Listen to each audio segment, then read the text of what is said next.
what, buddy?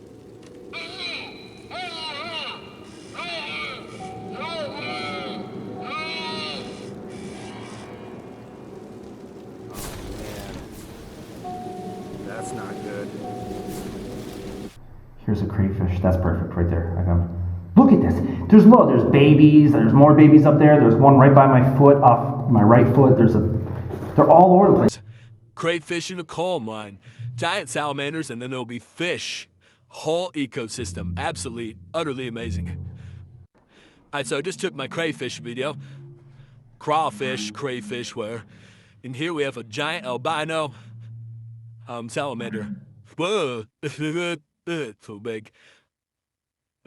Up by now. This place really should be studied. The fact that it in a coal mine, the acidity's even on the walls coming in though, and the water's real low right now. Go on, don't crawl in my pack. You got some mine exploring. The clouds getting kicked up, but it is so incredibly clear. It's a drowned boat. You have to assume that the crew is lost. So we're here boating. What could go wrong?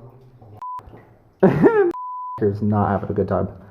Well, I'm having the best time I've ever had. Got my oar, just free balling it right now. Floating with the slight current. I have not seen any fish. Salamanders, crayfish, all that. First person action here at my camera. Look at that coal, how rich. God, the water's so clean. That's why there's aquatic life. Haven't seen any catfish or anything. Lots of crayfish. All right, I'm gonna turn off and finish the boat. All right, so here we have moored the boat, and you can see that rope that I have in the back of the boat. We're gonna set that rope down this pitched working going down. Here's that pitched working. So the first level of this mine is somehow watertight and flooded with aquatic life in it. After you moor your boat, you climb down this very steep pitched working, and you're welcome to everyone in the hobby that now uses this white rope going down instead of the yellow rope that didn't go the entire length down for whatever reason. Yeah, we set up that white rope for all you other explorers, but eventually you'll get down to the next level of this coal mine, and there is a hoist here. So when you're coming down the ropes, you just follow the downward sloping terrain of the bottom rock, and you eventually come up to about this spot where the arrow is. There's a little metal rebar ladder going up the concrete wall, so you just climb down that. So I took a lot of cool shots of this hoist. I've had this hoist on my channel before in other videos. Be sure to look for those videos on here. So for me, being down at the second level, this is basically where the coal mine tour begins for an explorer, because again, the whole first level is a mess due to the water. These photos of this mine hoist are some of my favorite photographs I ever took underground. This thing truly is a relic of the anthracite mining industry. In the hoist room, when they poured the concrete, someone showed off their artistic ability. Check out this cat that they created. I'm pretty sure those are marbles for the eyes. This thing is spooky, but just amazing at the same time. This would have taken some skill to make for anyone, but especially underground with terrible lighting. This probably predates World War I when this was made. I remember the first time I saw this, I was like, what? What is this? Here's the second animal that was created in this concrete, and let's face it, this man that created this was undoubtedly an artist. Who knows, maybe this guy was hoping one day someone like us would come down here and photograph this and document it and share it with the world. Here's the third animal, a mine mule. How cool is that? I like how he painted the background black too, so it would like pop, so it would really stand out. These animals literally look like they were just made yesterday. The quality of the concrete is superb here. So here we're just slightly forward of the hoist and looking down the inclined slope. The small wheel you see here was a wire rope guide wheel. And what that did was it just kept the wire rope from the hoist from cutting into the ties of the railroad tracks. What's really scary about this mine is it flash floods. Again, the whole first level is a river essentially. And when it rains hard enough, the water comes roaring down into the second level here. And you can see how the flash flooding deep underground in this second level has washed away the track ballast. And you're left with the slippery, sloping bottom rock. So yeah, walking down here is scary. These tracks are essentially floating in the air. So it's hard enough walking down at a slight angle and it's all wet bottom rock and you'll begin to fall and you have to be careful that you don't guillotine yourself on the track or wire rope. It's really, really treacherous. This looks like a railroad straight from hell itself.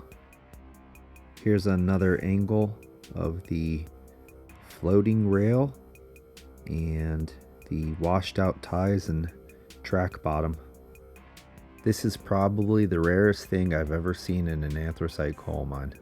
It's a car still resting on the track of the slope and it is being held in place by the wire rope, which is still wound around the hoist and intact. It's just unbelievable to see. And the car is just floating in place. There is nothing under that track. It's incredibly wild to see. You're like, what? This coal mine car is like just floating in the air. Look at that. You can walk under it. Like crawl under it, but yeah, it is really, really cool to see. Here's some matches from the miners. Someone was smoking.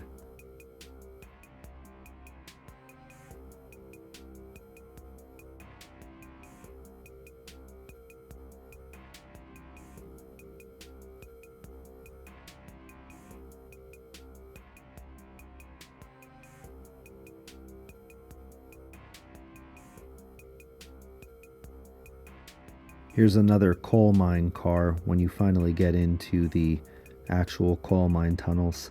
And what's incredibly special about this mine is the fact that the overhead trolley wire is mostly intact all throughout this mine. So that was a solid piece of copper that fed power into the electric mine locomotive that the miners called the electric mule. So these electric locomotives haul these coal car trips all throughout the underground tunnels, and they would get them up to the slope and they would be hauled up and out of the coal mine. To see overhead trolley wire still in place over 100 years later after being placed there is just incredibly rare to see. Look at that. The copper wire underground looks beautiful. It's just a great contrast with the gray and black you see everywhere in the anthracite mines. This overhead trolley wire, when it was live, it was, very dangerous.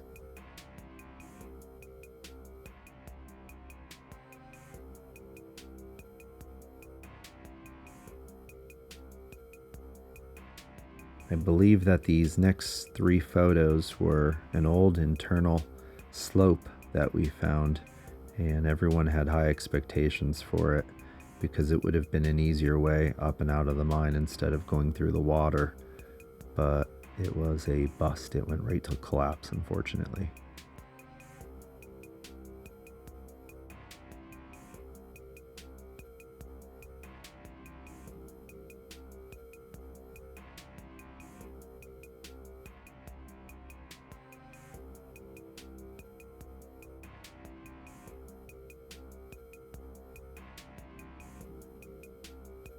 This mine really has it all. It has intact track, it has overhead trolley wire, hoists, coal cars, you name it.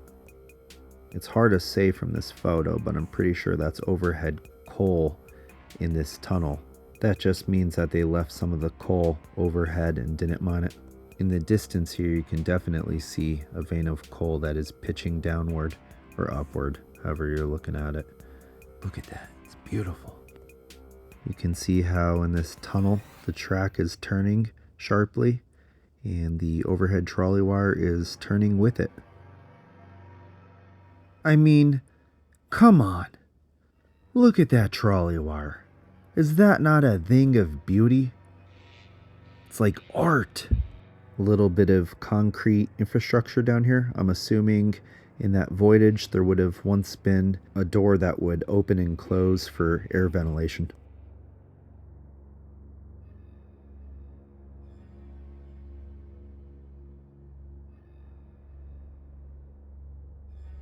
Seeing all these dates written in chalk is literally observing the past. Alright, so here's where this trip got interesting. My friend and I are now at the hoist. We're climbing back up the ropes. We get back to our boat. Woo! Time to go home, right? We just have to do this boating trip. Wrong.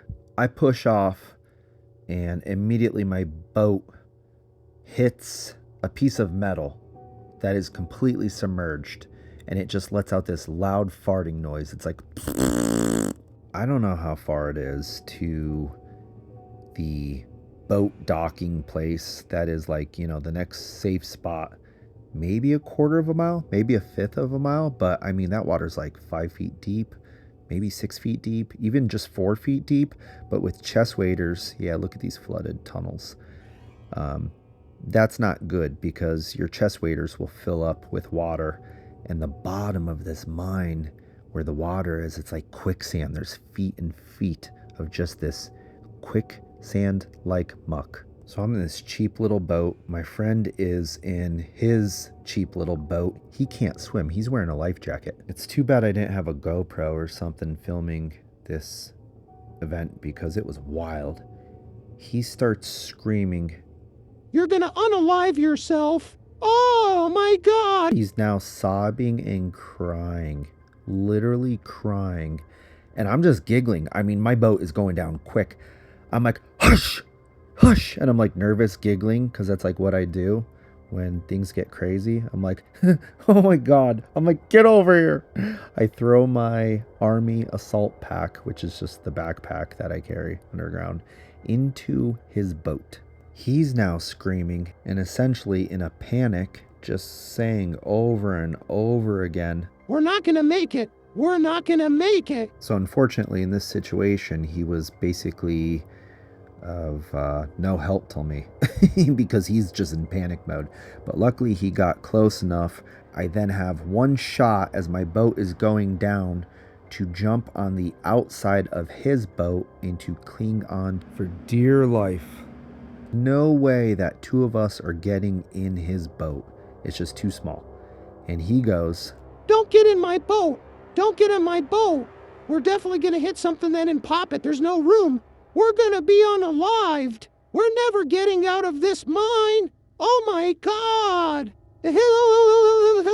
When those situations occur, I'm like usually totally chill. It's weird. I'm like laser focused. And he's just crying. And I'm like, dude, just be quiet. Oh my God. I'm like, I'm just going to hold on to the outside of the boat. Calm down, dude. I'll act as our propulsion and our rudder. Calm down. And then finally he was like chilling out. But yeah, it was tense. So I just kind of like pushed our way through the mine tunnel by like just kicking my feet and holding on with my upper body to the boat. It was like scenic. I had a good time. I was just more worried about like the blind catfish that you see down there. I don't know why. Like the blind catfish, I was just kind of worried something would be in the water and like attack me. It was a weird trip. The wild part was when we docked the boat then, when I got towards the shore of where you place the boats, I almost went up to my thighs in the muck and I got stuck. And I'm like, that mine was fighting me that day. But yeah, I mean, I was over it by the time we got to the car. I didn't even stress over it. I was like, that was pretty cool, actually. I wish I could have recorded that, but yeah, no, I didn't, unfortunately. Everything's a true story. I'm not making any of that up. Just, these things will happen from time to time. I saw 2 sunken boats down there, and I think mine was the 3rd. So there's probably been like a couple sunken boats since me. It happens down there. I don't know. You need a canoe down there. You know, that's what you need. Or like a John boat. Something that won't pop. This was kind of fun thinking about that trip. You just can't lose your head in those situations. Can't lose your cool. But be sure to like and subscribe if you haven't already. And as always, I appreciate you watching my videos. See you later.